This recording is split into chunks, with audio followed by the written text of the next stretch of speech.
Boss Toyo, tiklop sa body shot challenge kay Cuadro Alas. Ito nga mga lods, sa pagbisita ni Boss Toyo sa planeta ni Alas sa Ormoc, Leyte ay nagkaroon sila ng body shot challenge kung saan susuntukin na Alas ang katawan ni Boss Toyo na naka-body armor. 25% lang ang ibinigay na lakas ni Cuadro Alas, pero tumiklop itong si Boss Toyo at namilipit sa sakit. Napamura pa nga si Boss Toyo dahil sa sakit, sabay masayang nagtawanan ang mga genggeng. Sabi naman ng mga commenters, kapag si Turtle tinamaan yan, tsak nasusuka yon ng lumpiang Shanghai. Itong isa sabi, masakit talaga sa normal na tao na masuntok ng isang professional boxer. Ito namang isa sabi, dapat kay SV, isang body shot, 50% naman. Sabay tawa. Malapit na ang laban ni Cuadro Alas, kulang-kulang isang buwan na lang. October 12, kontra Japanese fighter, former world champion Yukinori Oguni na magaganap sa Ariake Arena, Tokyo, Japan. Kaya dahil dito, kapag tinamaan ni Cuadro Alas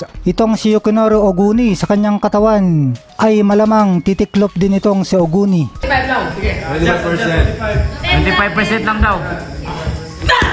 Ito lang gago!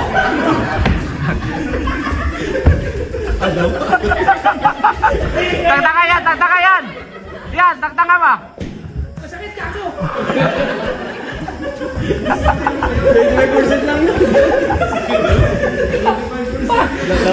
Samantala, post ni GMA Sports Analyst JM Shasat, ito raw mga sumusunod ang gumagawa ng mga hari sa Philippine boxing in no particular order. Ito raw ay sina Nonoy Neri, Joven Jimenez, Ernel Fontanilla at Marvin Samojo. Sila daw ang apat na best professional boxing trainers dito sa Pilipinas. Nagawa daw nilang naging mahusay ang mga boksingero at natulungan na maging world champion at mga future world champion. Itong mga apat daw ang cream of the crop sa coaching. Si Nonoy Neri, naging matagal na coach ng ating pambansang kamao Manny Pacquiao. Itong si Joven Jimenez ay kilalang coach ni Jerwin Ancas na matagal naghari sa super flyweight division. Si Ernel Fontanilla ang coach ni former world title challenger Vincent Acero Astrolabio. At si Marvin Samojo ay coach ni former world champion Mark Magnifico Magsayo. Samantala, Manny Pacquiao muling iginiit ang kanyang hangarin na lumaban para sa Paris Olympics 2024. Ayon kay Pacquiao, nasa umpisa pa lang kaya siya pumunta dito sa Manila ay para makasali sa Philippine team, pero hindi daw siya nakuha dahil hindi daw siya marunong.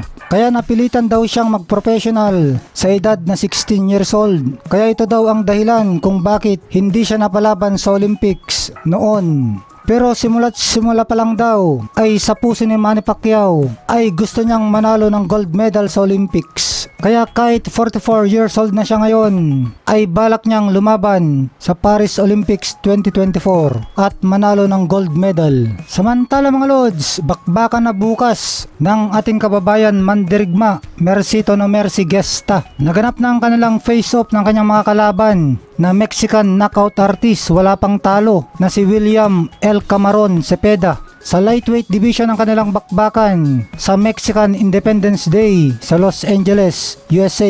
Idodomina ba ni Mercito at pahintuin si Camaron para idismaya ang selebrasyon sa kanilang bansa, Mexican National Day celebration? O baka ibigay naman ni Camaron sa kanyang mga kababayang Meksikano ang kanilang gusto? May the best man win. Sobrang underdog ang ating kababayan na si Gesta. Magandang bakbakan ito bukas, Meksikano versus Pilipino. Sana maka-upset ang ating kababayan na si Mercito no Mercy Gesta.